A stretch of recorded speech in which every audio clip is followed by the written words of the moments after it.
Dapur, sumur, kasur. Kasur, sumur, dapur. Seolah-olah wanita terpaut dengan 3 ur itu tadi. Seolah-olah wanita tidak bisa berbuat lebih banyak daripada itu. Bahkan di tengah masyarakat jahiliyah, bayi perempuan mendatangkan aib sehingga mereka lalu dikubur hidup-hidup. Maka datang Islam dengan tegas mencanangkan satu revolusi yang mengangkat harkat dan martabat kaum wanita. Nabi bersabda, "An-nisa'u imadul bilad, iza saluhat saluhal bilad, wa iza fasadat fasadal bilad." Wanita adalah tiang negara. Jikalau baik wanita, baiklah negara. Jikalau rusak wanita, hancurlah negara. Dalam berbagai ayat Al-Quranul Karim menjelaskan tentang wanita dan peranannya. Al-Quran bercerita tentang Siti Hawa. Al-Quran bercerita tentang anak perempuan Nabi Adam, Iklimah dan Labuda, yang menyebabkan Habil dan Qabil saling berbunuh-bunuhan. Al-Quran menceritakan bagaimana ibunya Nabi Musa mendapat wahyu untuk menghanyutkan anaknya di hilir sungai Nil. Al-Quran bercerita tentang Siti Maryam, ibu daripada Nabi Isa. Al-Quran bercerita tentang 2 putri Nabi Yusuf, yang akhirnya salah satunya menjadi istri daripada Nabi Musa. Pun Al-Quran bercerita tentang Ratu Balkis, seorang wanita yang menjadi penguasa di negeri Sabah, yang demikian besar pengaruhnya dan wawasannya. Dan banyak lagi Al-Quran menceritakan keadaan kaum wanita, sampai-sampai dalam Al-Quran ada satu surah yang dinamakan surah An-Nisa. Ini seluruhnya berarti bahwa Al-Quran telah menempatkan kaum wanita dalam satu posisi yang mulia dan terpuji. Al-Quran memberikan emansipasi, bahwa wanita berhak mengejar kemajuan sebagaimana halnya kaum laki-laki. Tetapi sungguh pun demikian, Al-Quran tetap memberikan batasan-batasan sepanjang emansipasi itu tidak bertentangan dengan kodrat kewanitaan itu sendiri. Kalau persamaan dan kemajuan, kalau emansipasi dan hak asasi sudah tidak sesuai lagi dengan kodrat kewanitaan, pada akhirnya bukan mengangkat harkat dan martabat kaum wanita, justru malah merendahkan derajat dan martabat kaum wanita itu sendiri.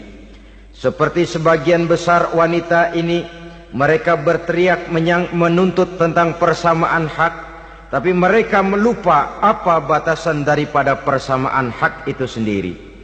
Sesungguhnya Islam dengan segala konsepsinya yang mengangkat martabat kaum wanita itu memberikan keleluasaan kepada kaum wanita untuk maju bersama laki-laki sepanjang tidak menginjak-injak kodrat kewanitaan itu sendiri.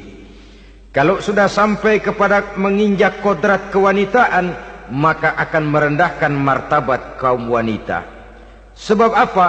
Secara fisik dan psikis, agaknya memang laki-laki sudah ditakdirkan oleh Allah untuk menjadi pembimbing bagi kaum wanita. Walaupun tidak tertutup kemungkinan wanita tampil sebagai pemimpin, tetapi dari segi fisik biologis misalnya, laki-laki itu diciptakan kekar, kuat untuk memikul dan melaksanakan tugas-tugas yang berat. Sedangkan perempuan pada umumnya adalah lembut, ayu, lemot, denok, geboy, dan lain sebagainya. Maka kalau kita baca sejarah, Allah itu belum pernah mengutus rasul perempuan. Semua rasul laki-laki. Sebab apa? Secara fisik biologis tugas kerasulan lebih dimungkinkan oleh seorang laki-laki. Tugas rasul itu berat. Kadang-kadang perang, dicaci maki, berhadapan dengan ujung tombak, ujung pedang dan lain sebagainya. Makanya seluruh rasul laki-laki, dan Allah belum pernah mengutus rasul perempuan. Dari segi lain, perempuan itu banyak terhalang untuk melaksanakan ajaran agama. Misalnya 1 minggu dalam sebulan perempuan itu terkena cuti khusus, mengalami masa menstruasi, tidak sholat, tidak puasa, tidak melaksanakan ajaran agama yang tidak dibolehkan pada saat menstruasi itu. Kalau ada rasul perempuan, lalu saat malaikat akan menyampaikan wahyu, kebetulan rasulnya sedang wah, itu bisa balik-balik lagi malaikat Jibril ke langit itu. Mau turun nyampein wahyu, balik lagi ke atas, ditegur, kenapa balik lagi Jibril? Rasulnya lagi head.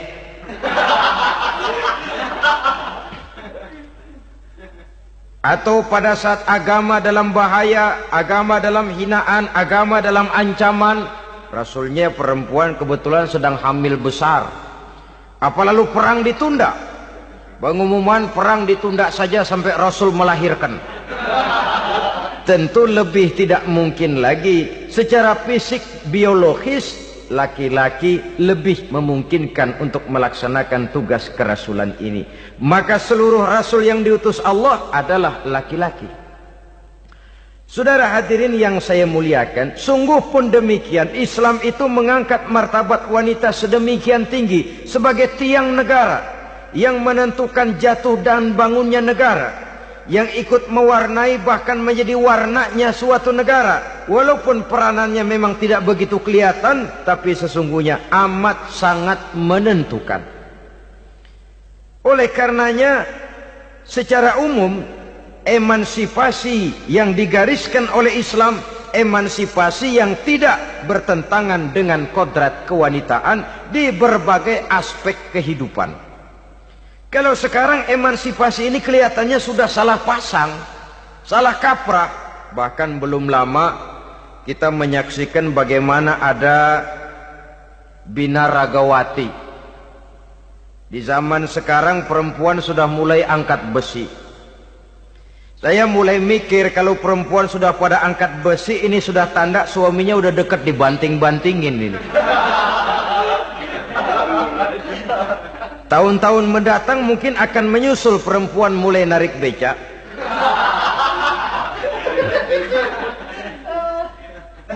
Nampaknya kan sudah tidak lagi mengindahkan kodratnya sebagai wanita.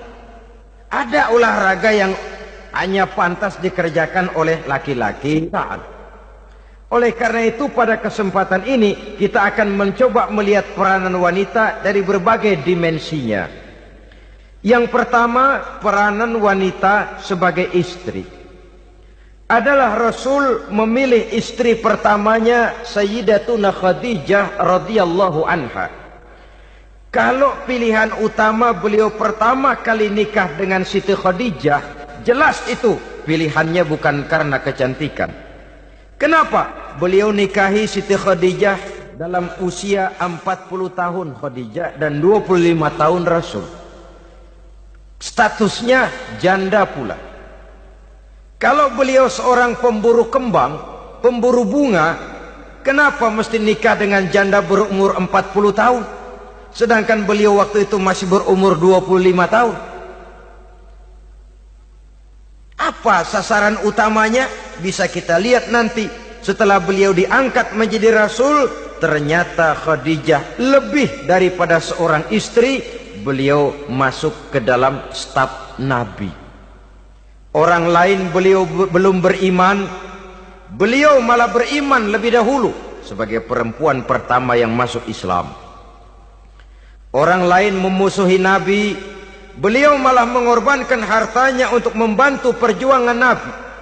Istri setia semacam ini dengan peranannya sebagai istri yang sedemikian rupa memberikan andil yang sangat besar bagi kesuksesan dan keberhasilan seorang suami. Yakinlah saudara, tidak ada seorang suami bisa meraih sukses yang besar, jadi apapun dia, profesi apapun yang dipegangnya, apa dokter, apa insinyur, apa pejabat pemerintah, apa politikus, apa ekonom, apa budayawan, apa kiai, apa mubalik, tidak ada yang bisa meraih sukses yang besar tanpa peran serta istrinya, walaupun tidak begitu kelihatan dan nampak oleh pandangan mata yang zahir. Sebaliknya, seorang istri bisa mempengaruhi suaminya. Seorang suami yang jujur, polos, lugu, sederhana, bisa jadi koruptor ulung kalau didorong-dorong oleh istrinya. Seorang istri Pak Lurah memang tidak ikut mengatur kelurahan, tapi dia bisa mewarnai suaminya.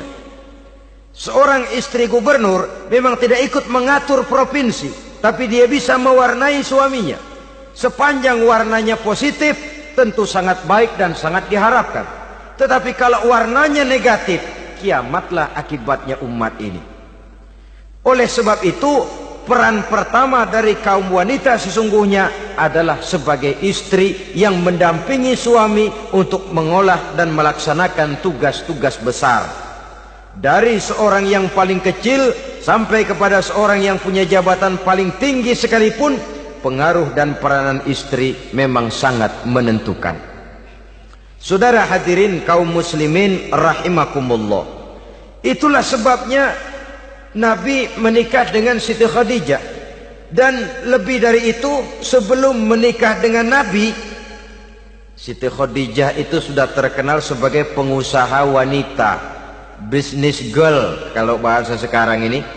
Bahkan jaringan-jaringan bisnisnya tidak hanya Mekah saja, tidak hanya antar kota, bahkan sudah antar negara, dari Mekah ke Syam, dari Mekah ke Madinah dan lain sebagainya, yang bahkan kita tahu Rasul pada mulanya pun ikut membantu perdagangannya Siti Khadijah radhiyallahu anha ini.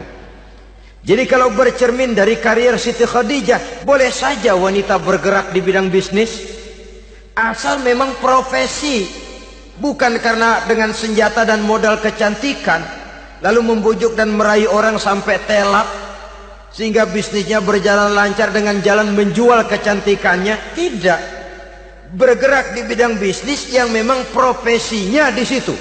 Tidak ada salahnya. Bisa saja perempuan menjadi bisnis girl seperti yang dicontohkan oleh Siti Khadijah radhiyallahu anha ini.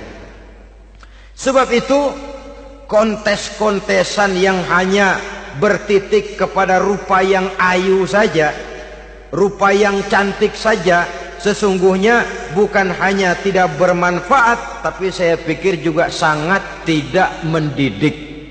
Yang mengajar anak-anak remaja putri kita untuk berlomba-lomba hidup dalam kepalsuan. Alis mata palsu, hidung pesek dimancungin, palsu, operasi plastik. Alis matanya dikerik, bikin yang palsu. Tai lalat lagi bikin yang palsu.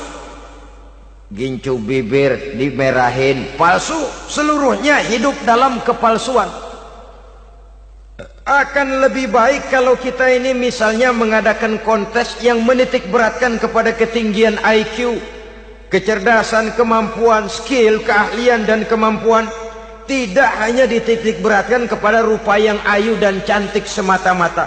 Sebab di samping manfaatnya diragukan, juga sangat tidak mendidik buat generasi yang akan datang.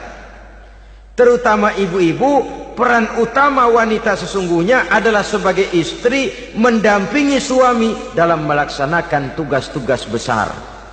Satu hari, serombongan ibu-ibu pernah datang menghadap Rasul mengajukan satu resolusi, protes kalau bahasa kita sekarang. Ya Rasul, ada apa bu? Kalau laki-laki sih enak. Enak bagaimana? Iya, kalau orang laki-laki sholat, perempuan sholat. Laki-laki puasa, perempuan puasa. Laki-laki pergi haji, perempuan pergi haji. Laki-laki menuntut ilmu, perempuan bisa menuntut ilmu. Tapi kalau laki-laki pergi jihad, perang membela agama, kami perempuan tidak bisa ikut jihad perang di medan pertempuran. Padahal pahala jihad sangat besar dan kami ingin mendapat pahala jihad. Tidak adil kalau begini ya Rasul, izinkan kami pergi jihad. Ini perempuan di zaman Rasul, kalau ada kebaikan tidak bisa ikut, rasanya rugi bukan main, lalu protes. Apa jawab Rasul? Beliau senyum. Ibu-ibu jangan khawatir, walaupun ibu-ibu tidak maju ke medan perang, ada ibadah yang pahalanya sama dengan pahala jihad itu. Apa ya Rasul? Beliau menjawab, jihadukunna fi baitikunna. Jihadnya ibu-ibu, jihadnya kaum wanita adalah di rumah tangganya sebagai istri. Memasak makanan suaminya, mencuci pakaian istrinya, mengasuh, merawat dan membesarkan anak-anaknya, itu seluruhnya bagian daripada ibadah yang pahalanya tidak kurang dengan pahala jihad. Kenapa? Al-Quran itu memberikan sesuatu sesuai dengan kedudukannya. Kalau perempuan pergi perang jihad membela agama, musuhnya laki semua, kayak apa perangnya? Itu musuhnya bisa nggak mau pakai pedang, perangnya udah gulat aja udah. Sehingga Rasul lalu memberikan satu jalan keluar yang membuat wanita-wanita itu lega. Jihadukunna fi baitikunna. Ibu-ibu sih tidak usah khawatir, jihad ibu adalah di rumah tangga ibu-ibu semua. Sejak bangun tidur sampai tidur kembali, nyaris kaum ibu itu 24 jam pekerjaannya. Sebagai istri, dia melaksanakan jihad di rumah tangganya. Peranan wanita yang pertama adalah sebagai istri, yang walaupun tidak kelihatan dan menonjol seperti halnya laki-laki, tapi sangat mewarnai, bahkan menjadi warna dari tugas apapun yang dihadapi oleh suaminya. Dulu ada seorang orator, kalau pidato hebat bukan main. Kalau dia bernada gembira, semua orang senyum. Kalau dia bercerita tentang sesuatu yang sedih, satu masjid orang nangis. Orang tanya kepadanya, Pak, bisa pidato begitu hebat, siapa yang bikin? Ya saya sendiri. Istrinya dari belakang bilang, tidak, yang bikin pidatonya hebat saya. Kata suaminya, mana bisa, saya, kata istrinya. Kalau saudara tidak percaya, tunggu Jumat depan. Dia khutbah Jumat, saya akan bikin khutbahnya tidak hebat, kata istrinya. Sudah hari Rebo, siap-siap mau bikin konsep khutbah. Baru mau nulis, datang istrinya. Bang, tolong pegangin anak, saya mau ke warung. Mau bikin konsep lagi, kata istrinya, bang tolong ini, tolong itu, tolong ini. Sampai mau berangkat khutbah Jumat, khutbah belum selesai dibikin. Begitu naik mimbar, kehabisan bahan. Sudah 10 menit masih ama ba'du, ama ba'du, ama ba'du. Ini yang dengar heran, ini orang kok bicaranya bisa cuma amat sama badu, amat sama badu saja. Di situ kelihatan saudara-saudara betapa peran serta istri yang walaupun tidak kelihatan oleh pandangan mata yang zahir, tapi teramat sangat menentukan. Sekali lagi, tidak ada seorang suami bisa sukses jadi apapun dia tanpa peran serta istrinya di rumah. Tidak ada kemajuan yang bisa diperoleh kalau tidak karena peran serta istrinya di rumah. Tidak ada kesuksesan yang bisa diraih tanpa keikutsertaan daripada istrinya di rumah. Walaupun suaminya yang dikenal orang, suaminya yang dipuji orang, suaminya yang disanjung orang, bagian besar tetaplah saham dan andil daripada istrinya yang di rumah itu. Ini makna an-nisa imadul bilad. Wanita adalah tiang negara. Jikalau baik wanita, baik negara. Jikalau rusak wanita, hancur negara. Karena wanita, negeri Salba menjadi terkenal, tentram, aman, wawasan politiknya luas. Seorang semacam Cleopatra bisa menaklukkan Julius Caesar. Dan begitu selanjutnya.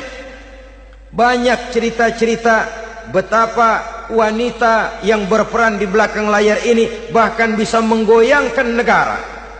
Bahkan yang paling dekat saja contoh dengan kita, Senator Gary Hart. Saudara masih dengar tentu itu. Betapa harus terpaksa mengundurkan diri dari pencalonan presiden Amerika karena kasusnya dengan Donna Rice itu, dengan hostess itu. Betapa di sini seorang perempuan atau seorang wanita sanggup membongkar seseorang yang punya masa depan ceria untuk menuju kursi kepresidenan dari suatu negara adidaya seperti Amerika, bisa gagal berantakan karena skandalnya itu. Apa penyebabnya? Wanita. Tapi wanita juga bisa menyebabkan menjadi cambuk majunya laki-laki.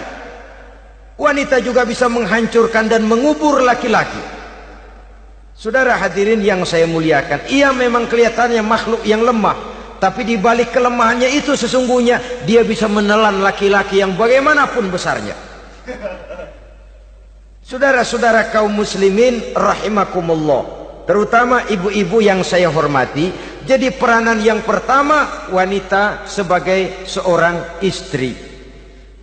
Yang kedua, wanita sebagai ibu.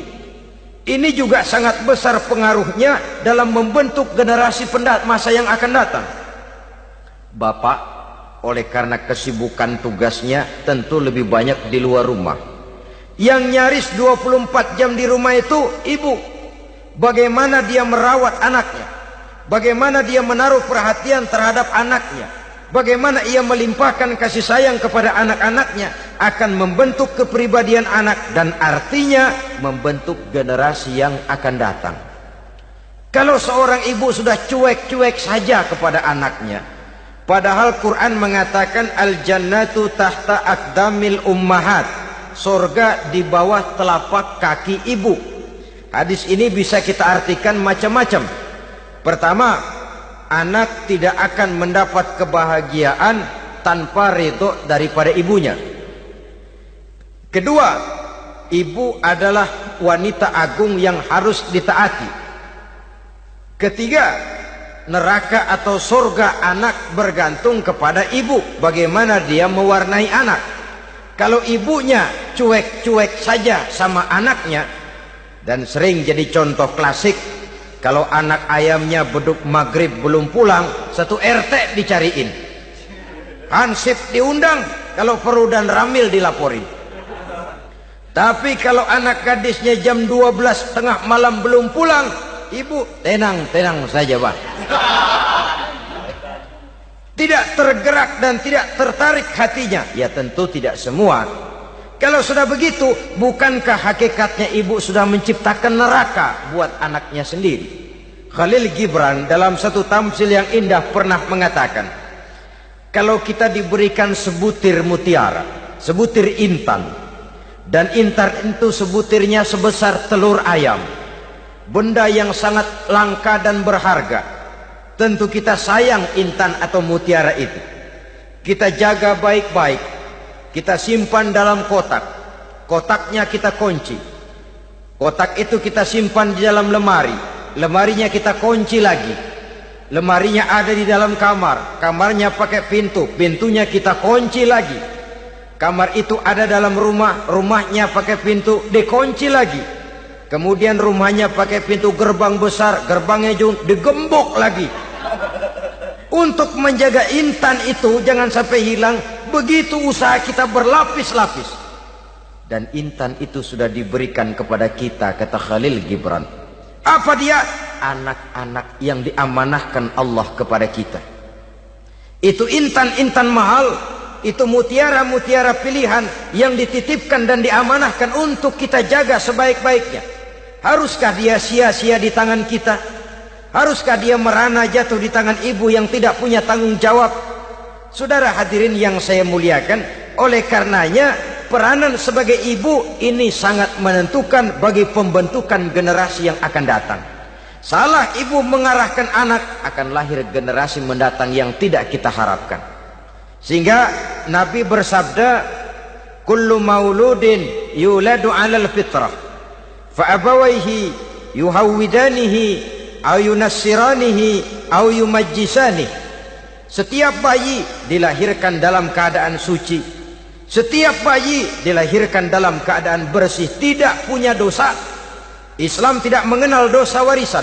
Semua saja bayi lahir dalam keadaan suci dan bersih. Kalau demikian lalu bagaimana?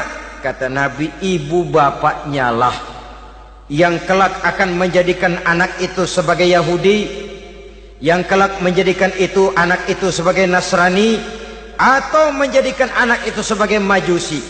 Ibu bapaknya yang mewarnai anak. Ibaratnya anak itu kertas putih, mau ditulis tinta hijau warnanya hijau, mau ditulis tinta merah warnanya merah, mau ditulis tinta hitam pun warnanya hitam. Oleh karena itu pembentukan anak yang soleh secara mental sesungguhnya sudah diwarnai oleh kebiasaan ibu bapak dalam pergaulan di rumah tangganya secara mental.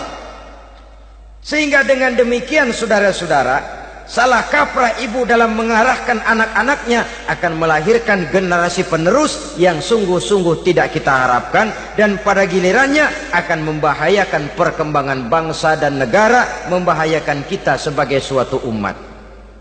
Apalagi sekarang ini masih banyak orang-orang muslim, orang-orang tua muslim yang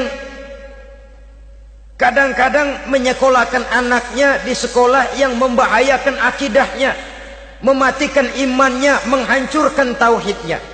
Pokoknya asal bonafid keluar sekolah ada jaminan lapangan kerja, perkara anak mau kafir mau murtad bukan urusan. Alangkah ironi dan sangat menyedihkan. Saudara-saudara yang saya hormati, jadi dari segi kaum wanita peranan ibu sangat besar. Dari segi anak, ketaatan kepada ibu, doa restu ibu akan membawa kepada kebahagiaan hidup. Doa ibu mustajabah, kutukan ibu manjur.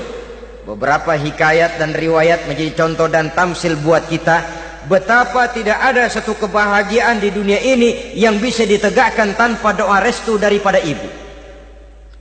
Pantas kalau dalam Al-Quran ada ummul kitab, ibunya atau induknya kitab. Tiap negara punya ibu kota, bapak kota tidak ada. Lalu lagi wawasan Nusantara disebut ibu pertiwi, bapak pertiwi kemana tahu. Saudara hadirin yang saya muliakan, lalu dalam peringatan hari-hari besar nasional ada yang namanya Hari Ibu. Hari bapak nggak pernah diperingati. Ada Hari Ibu, dan ibu itu pun ada Ibu Kartini, ada Ibu Dewi Sartika, dan macam-macam lagi yang seluruhnya merupakan refleksi dan gambaran betapa peranan kaum wanita di dalam kehidupan ini yang memang banyak mewarnai dan menjadi warna dari suatu kegiatan. Saudara-saudara kaum muslimin rahimakumullah, apabila yang pertama tadi kita melihat peranan kaum wanita sebagai istri, betapa ia berpengaruh besar dalam ikut menunjang keberhasilan dan kesuksesan suaminya. Kemudian pada peranannya yang kedua, wanita sebagai ibu di rumah tangga, betapa ia ikut membentuk, mempengaruhi, mewarnai dan membimbing kepribadian anak sebagai generasi penerus. Maka pada peranan yang ketiga ini kita akan melihat wanita sebagai social agent, sebagai penggerak kegiatan sosial di berbagai bidang kehidupan. Apakah itu bernama majelis taklim, apakah itu bernama perkumpulan dan yayasan-yayasan kemanusiaan, organisasi-organisasi yang bergerak di bidang pendidikan, bahkan di zaman sekarang bukan hanya menjadi penggerak sosial, bahkan sudah banyak kaum wanita yang menggerakkan satu bangsa.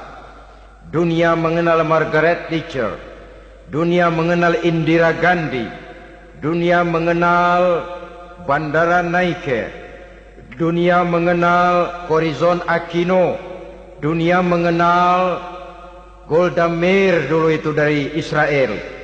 Dunia mengenal Imelda Marcos yang ambisius, tapi yang kemudian melangkah kepada jalan yang negatif dari tujuan semula. Ini bukan hanya sekedar social agent, tapi bahkan sudah mengarah kepada menggerakkan dan mewarnai suatu bangsa. Islam membuka pintu ke arah itu. Wanita duduk dan berfungsi sebagai social agent, mengurus berbagai macam perkumpulan-perkumpulan yang bertujuan kepada kebajikan, menyantuni yatim piatu, memelihara kesehatan, menyayangi binatang, memelihara kelestarian lingkungan dan lain sebagainya. Islam membukakan pintu sepanjang peranan sebagai istri dan sebagai ibu tidak diabaikan. Ini sebab yang utama. Salah seorang perempuan, kaum wanita, kalau terlalu aktif berorganisasi, terlalu aktif bermasyarakat, terlalu aktif dalam berbagai macam perkumpulan, lalu melupakan tugas utamanya sebagai istri dari suaminya, sebagai ibu dari anak-anaknya. Ibu asik rapat sana, rapat sini. Anak tidak pernah diajak rapat, akhirnya si anak bikin perkumpulan sendiri, rapat menurut versi mereka. Sehingga akibatnya yang timbul anak merasa kurang diperhatikan oleh ibunya. Ngaji bagus, tapi kalau sepanjang hari ngaji saja, suami pulang mau makan tidak ada makanan, mau berganti pakaian belum lagi diteriska pakaiannya, tentu ini melupakan fungsi yang utama. Kegiatan sosial, kegiatan di organisasi adalah jadwal kegiatan setelah fungsi sebagai istri dari suami, sebagai ibu dari anak-anak dilaksanakan dengan sebaik-baiknya. Bukan tidak baik ngaji, kalau dari ngaji ke ngaji saja. Bangun tidur ngaji, jam 7 ngaji, berangkat jam 11. Sholat zuhur berangkat ngaji lagi, pulang sore, malam ngaji lagi. Suami tidak terurus, anak-anak pun terbengkalai, rusaklah rumah tangga. Dan bukankah satu bangsa terdiri dari satu tatanan masyarakat, dan tatanan masyarakat yang paling kecil bernama keluarga. Keluarga merupakan unit dari masyarakat, unit yang terkecil, dan keluarga terdiri dari pribadi-pribadi yang merupakan bapak, ibu, dan anak-anak. Sehingga masyarakat bangsa yang baik terdiri dari masyarakat yang baik. Masyarakat yang baik tersusun dari keluarga-keluarga yang baik. Dan keluarga yang baik akan muncul dari pribadi dan individu yang baik. Pribadi dan individu yang baik yang sadar mana kewajiban yang primer, mana kewajiban yang sekunder. Sebagai social agent, dia lalu mawas diri dengan tetap mempertimbangkan kodrat kewanitaannya itu tadi. Saya ikut prihatin kalau ada perempuan main sepak bola. Dan saya yakin betul kalau perempuan main sepak bola, yang nonton pasti bukan nonton bola. Ya mungkin bola juga, tapi bola yang mana? Itu wallahu a'lam. Ya dicari olahraga yang sesuai dengan kodrat kewanitaan begitu. Dicarilah olahraga yang sesuai dengan kodrat kewanitaan. Sepak bola sudah maju, ya belakangan saya katakan tadi muncul lagi wanita angkat besi. Belakangan bisa kita bayangkan wanita main tinju. Babak belur sudah kalau sudah begitu. Kemajuan dengan melupakan kodrat kewanitaan akan menyengsarakan kaum wanita itu sendiri. Silahkan maju menjadi social agent, menjadi penggerak di masyarakat. Para istri Rasul bisa kita jadikan satu figur. Siti Khadijah, figur sebagai istri pendamping yang setia. Dikala suaminya bingung, ia tampil memberikan pandangan. Dikala suaminya bingung, ia memberikan tanggapan. Dikala suaminya dimusuhi orang, ia menampakkan kesetiaannya. Kau tidak sendiri bang, aku di sisimu. Dikala jiwanya gelisah ketika pertama kali menerima wahyu berhadapan dengan malaikat Jibril, Khadijah yang menghibur. Kalla ma yukhzikallahu abada. Tidak apa-apa bang, Allah tidak akan menyusahkan kau untuk selamanya. Tenang sajalah, tenang. Abang orang baik-baik, Allah tidak akan menyengsarakan abang. Peran sebagai istri. Dan Rasul mantap. Sehingga bertahun setelah Khadijah wafat, selalu terkenang dan dikenang oleh Rasul. Pernah satu saat beliau itu seperti orang melamun. Aisyah tanya, kok seperti ngelamun bang? Iya kata Rasul, saya seperti mendengar suara terompahnya Khadijah di surga. Padahal Khadijah sudah lama wafat. Aisyah mendengar itu rada sedikit manyun. Kata Aisyah, "Bang, cukup sekali ini saja, jangan sebut-sebut lagi nama itu ya." Cemburu rupanya. Ya soal cemburu sih nggak bini Nabi, nggak bini kita, namanya cemburu. Perempuan mesti ada. Apa jawab Rasul? "Ya Humairah, Aisyah, haruskah saya melupakan seseorang yang dikala orang lain memusuhi saya, dia mati-matian membela saya. Dikala orang lain mau membunuh saya, dikorbankan hartanya untuk membantu perjuangan saya. Mestikah saya melupakan orang yang begitu baik?" Tidak Aisyah. Sepanjang nafas masih ada, sepanjang itu saya tidak akan bisa melupakan Khadijah sayang. Peran sebagai istri Khadijah ini. Peran sebagai istri. Suaminya bingung, istrinya memberikan hiburan. Kadang kan tidak, suami bingung, istri bingungan lagi. Ya sudah, mari ramai-ramai kita bingung sudah. Bukan mencari jalan keluar, yang sudah bingung malah ditambahin bingung lagi. Saudara hadirin yang saya hormati, lalu figur Siti Aisyah, muda, cantik, kreatif, cerdas. Kalau bahasa sekarang barangkali wanita karier ini. Ini figur-figur loh. Jadi punya keistimewaan masing-masing, sehingga ada pilihan. Ya tentu orang mencari istri itu kan karena ada dasar pilihan. Mungkin rupanya kurang menarik tapi akhlaknya bagus. Mungkin akhlaknya sedang-sedang saja tapi potongannya cakep, masih ada pilihan. Sudah potongan jelek, akhlak bejat. Emangnya lu milih merem tempo hari ya?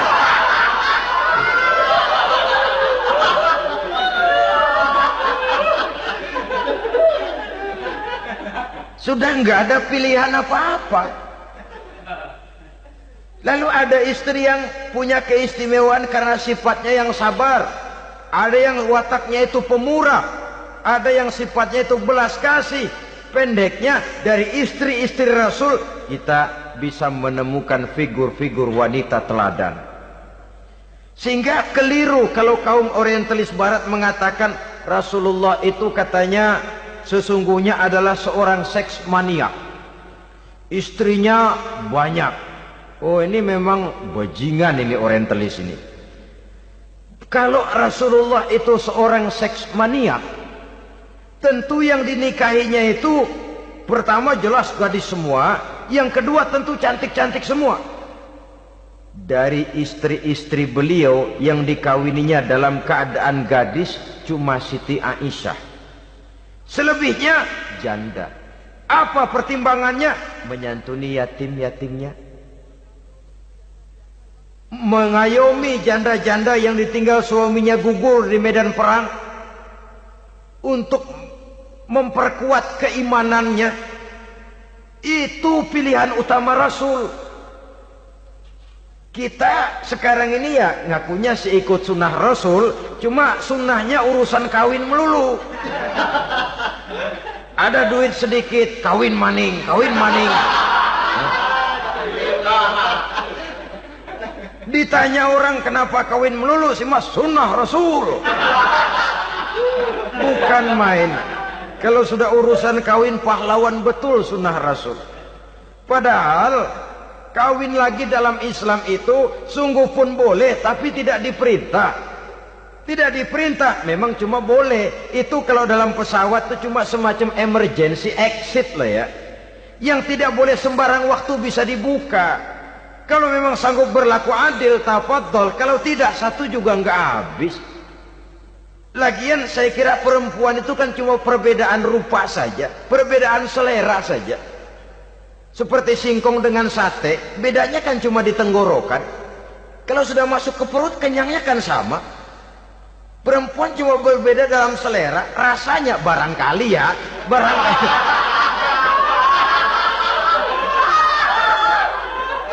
Barangkali tidak jauh beda. Saudara hadirin, nah Islam ini mengatur lewat pintu yang dinamakan nikah itu tadi, sehingga dengan demikian bisa dinikmati secara tenang, tentram. Tidak usah manusia ya, kucing saja. Coba lihat kucing. Kalau ikan dia boleh nyolong, kucing itu boleh curi, makannya nggak tenang kucing. Coba lihat ini. Asal dia nyolong ikan, makannya juga mindik-mindik. Matanya nengok kiri, nengok kanan. Ada sedikit gerusak, kabur. Secara nalurinya kucing tahu kalau ini ikan curian, makannya nggak tenang dia. Tapi kalau ikan kita kasih, kucing anteng, geledek juga nyamber, manteng aja dia. Nalurinya mengatakan ini ikan dikasih sama yang punya, tenang dia. Saudara hadirin yang saya hormati, orang juga gitu. Kalau hubungan suami istrinya sudah sah, diikat dengan akad nikah, tenang, anteng, nggak gerasak gerusuk, nggak kayak diubur-ubur maling. Anteng aja, dan yang ngintip juga gua cuek aja udah. Biarin aja dia ngintip, capek sendirilah.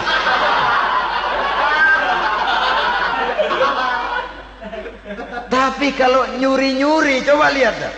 Mana di kebun banyak nyamuk, Hansip mukul tiang listrik, dia yang bingung. Islam ini sesungguhnya memudahkan jalan, saudara-saudara. Jadi sebagai social agent, wanita bisa berperan untuk itu. Apalagi untuk hal-hal yang menyangkut wawasan kemanusiaan, di mana kaum wanita karena emosinya lebih tinggi daripada kaum laki-laki, dia sangat peka terhadap masalah-masalah yang menyangkut kemanusiaan. Hatinya mudah tergugah, perasaannya cepat terenyuh. Dengan penderitaan dia cepat tergugah. Dia bisa menjadi social agent tanpa harus melupakan fungsi utama sebagai istri dan sebagai ibu dari anak-anaknya, sebagai istri dari suaminya. Saudara hadirin yang saya muliakan, dahulu Al-Quran pernah menceritakan betapa istri-istri pembesar di istana mewah di zaman Nabi Yusuf. Kalau istilah sekarang nyonya-nyonya jet set, nyonya-nyonya VIP, betapa mereka mau memporak-porandakan keimanan seorang pemuda seperti halnya Nabi Yusuf alaihi salam. Dan Nabi Yusuf kemudian ternyata tidak mau jadi gigolo yang kerjanya hanya menyenangkan wanita-wanita jet set kelas VIP ini tadi. Sesungguhnya ini cuma satu simbol yang kejadiannya bisa saja terjadi pada zaman modern dalam versi dan kondisi yang berbeda. Namun bagaimanapun juga wanita dengan peranannya sebagai social agent, sebagai penggerak masyarakat, sangat besar pengaruhnya dalam ikut mewarnai perkembangan suatu negara. Seorang suami perlu memberikan dorongan kalau istrinya aktif di bidang sosial, asal dengan catatan saja, fungsi sebagai istri, fungsi sebagai ibu jangan sampai terlantar karenanya. Bahkan saya katakan tadi, di zaman sekarang wanita tidak lagi hanya berfungsi sebagai social agent, bahkan sebagai national agent, penggerak dari satu bangsa. Muncul wanita-wanita yang jadi menteri, yang jadi anggota DPR, bahkan yang jadi kepala desa dan lain sebagainya. Secara umum memang ar-rijal qawwamuna 'alan nisa. Laki-laki adalah pembimbing bagi kaum wanita karena kelebihan fisik biologis, kelebihan kemampuan intelektual dan lain sebagainya. Namun wanita pun boleh saja menjadi social agent sepanjang catatan yang saya sampaikan tadi. Jangan sampai melupakan kodrat kewanitaan, jangan sampai mengalahkan fungsi sebagai istri dari suaminya, sebagai ibu daripada anak-anaknya. Nah, kemudian fungsi yang keempat di bidang ilmu pengetahuan. Islam memberikan kesempatan yang sama kepada kaum wanita. Thalabul ilmi faridatun ala kulli muslimin wa muslimatin. Menuntut ilmu itu wajib hukumnya bagi orang Islam, baik laki-laki maupun perempuan. Sampai dibentuk kalimat pengecua khusus ini, muslimin wa muslimatin, bagi muslim laki-laki, bagi muslim perempuan. Dan alhamdulillah, kalau dulu di zaman Raden Ajeng Kartini nasib perempuan berada di balik pintu yang digembok rapat-rapat. Siklusnya berputar cuma sumur, dapur, kasur, kasur, sumur, dapur, dapur, sumur, kasur. Melingkar di situ-situ saja peranan kaum wanita. Memberontak jiwa Raden Ajeng Kartini, menuntut persamaan bahwa wanita berhak maju sama dengan laki-laki. Entah Islam sejak 14 abad yang lalu sudah mencanangkan ini, menuntut ilmu wajib bagi laki-laki dan perempuan beragama Islam. Orang Islam baik dia laki-laki, baik dia perempuan, wajib menuntut ilmu. Ilmu dalam artian umum, tidak hanya sekedar fikih tauhidnya, ya di bidang kedokteran, di bidang teknik, di bidang hukum dan lain sebagainya. Ini yang perlu dibanggakan. Kalau perlu ini yang perlu diadakan kontes. Kontes IQ. Wanita yang paling berprestasi di bidang ilmiah, wanita yang punya prestasi di bidang menjaga kelestarian lingkungan hidup, wanita yang punya prestasi menggerakkan sosial, menyantuni yatim piatu, memelihara kesehatan. Adakan kontes macam itu untuk mendorong. Ini enggak, kalau kontes yang diukur betis, bibir, pinggul, payudara, lubang hidung, ukur sekalian kita. Apa manfaatnya dan apa unsur pendidikan yang ada di dalamnya? Tidak menguntungkan, tidak mendidik, dan tidak membawa manfaat. Kecuali lalu yang timbul pola hidup konsumen, pola hidup konsumer, pola hidup yang material, pola hidup yang pola hidup yang gemerlapan. Ya, kalau oleh anak-anak muda yang terjangkau, kalau tidak, dia hanyut ditelan mimpinya. Dia ingin bergaya hidup jet set.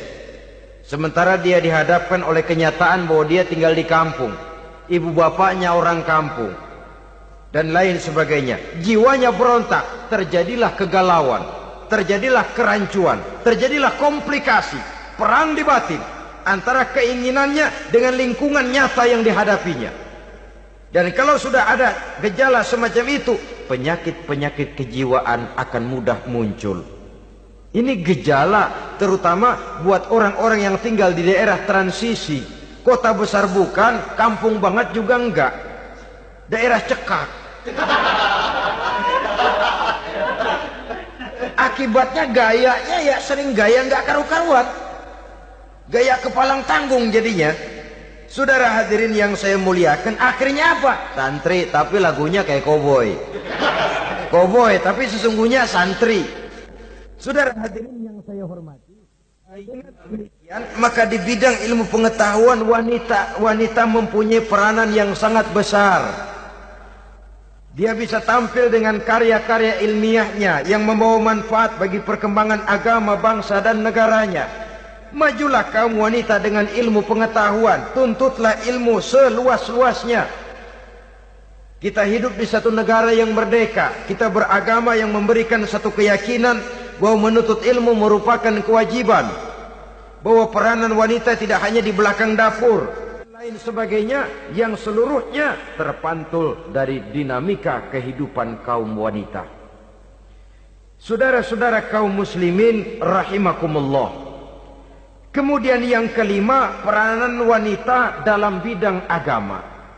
Kita bersyukur sekarang ini gejalanya dimanapun pengajian, biasanya lebih ramai pengajian ibu-ibu dari bapak-bapak. Peringatan hari-hari besar keagamaan, biasanya lebih ramai ibu-ibu daripada bapak-bapak. Pengajian, ibu lebih ramai. Padahal kalau bicara sibuk, lebih sibuk ibu daripada bapak misalnya. Kalau sudah pengajian bapak-bapak, biasanya pengajiannya ramai cuma 3 giliran itu. Pembukaan, maulid, penutupan. Kalau sudah yang rutin pengajian tiap minggu, 3 pojok yang ngaji. Yang atu nguap, yang atu pules, yang atu ngiler. Saudara hadirin yang saya muliakan, ada badan kontak majelis taklim, yang merupakan wadah daripada kegiatan ibu-ibu. Ada Ittihadul Muballighat, Persatuan Muballighat, ada Persatuan Para Asatizah, dan macam-macam lagi peranan ibu-ibu di dalam kehidupan beragama. Tapi sesungguhnya harus dimulai dari bagaimana si ibu mewariskan jiwa agama kepada anak-anaknya di rumah tangganya. Kalau itu gagal, dia mau melangkah ke masyarakat, dia sudah gagal sejak awal sesungguhnya. Keberhasilannya dia menata masyarakat akan mengakibatkan dia nanti bernasib seperti Nabi Nuh. Berhasil mengajak beberapa orang kafir mengikuti ajarannya, tapi gagal mengislamkan putranya sendiri Kan'an. Bukan tidak berusaha, tapi memang Allah sudah menghendakinya sedemikian untuk menjadi contoh buat kita semua. Yang penting orang tua berusaha dan berikhtiar. Kalau sudah berusaha dan berikhtiar, anak ternyata memang sulit diurus, barangkali memang fotokopinya Kan'an tuh anak. Ya orang tua kalau sudah berusaha, ya tawakallah. Jangan belum berusaha lalu berkata, jangan anak kita, anak Nabi aja ada yang bengal. Ngajar tidak mau, mengajar anak tidak mau, mendidik anak tidak mau, lalu mencontoh Nabi, salah kaprah namanya. Kaum wanita bisa berperan di dalam agama. Ketika Rasul hijrah, itu kan beliau tidak langsung ke Madinah. Dari Mekah itu beliau mengambil jalan arah ke kiri menuju Gua Sur. Ini dalam strategi militer punya makna sendiri. Jenderal yang ulung, ahli strategi militer ini. Di Gua Sur sana beliau tinggal 2 hari 3 malam. Siapa yang membawa makanan ke Gua Sur? Siapa yang menjadi kurir untuk mengintai kegiatan-kegiatan Quraisy setelah Nabi berangkat hijrah? Asma, putri Abu Bakar Siddiq radhiyallahu anhu. Jadi kurir, jadi spion, membawa makanan untuk Rasul dan ayahnya di Gua Sur. Ini peranan wanita. Di tengah bahaya, di tengah keadaan posisi terjepit, Rasul di dalam gua, diamatinya keadaan Quraisy, dilaporkannya kepada Rasul. Jasa seorang wanita bernama Asma, putri dari Abu Bakar Siddiq radhiyallahu anhu. Rabi'atul Adawiyah, seorang sayyidah sufiyah, ahli tasawuf yang terkenal dengan ajaran cintanya kepada Tuhan. Dia bisa menjadi tokoh wanita dalam gerakan sufi oleh karena kegiatannya di bidang agama, dalam arti mujahadahnya kepada Allah Subhanahu wa taala. Dia korbankan bagian besar daripada hidupnya untuk mengabdi kepada Allah. Setelah suaminya meninggal, seumur hidup dia tidak pernah nikah lagi. Bukan tidak cantik, cantik.